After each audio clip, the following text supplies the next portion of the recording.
If you have ever had a toddler learning how to brush their teeth, then you totally understand how colored toothpaste can stain. Let me show you a simple way to remove that stain without using any harsh chemicals.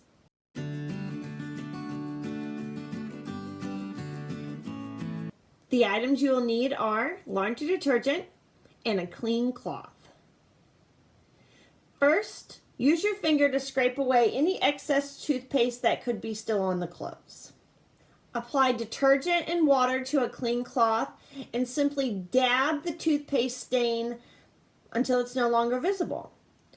If you can continue to see it, add some more detergent and water to your cloth and continue dabbing at the stain until it's all the way gone.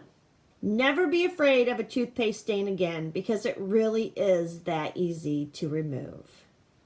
Please share this video with your friends, subscribe for daily DIY organization and cleaning videos, and also give this video a thumbs up and let me know that you liked it. Thank you, and I will see you next time.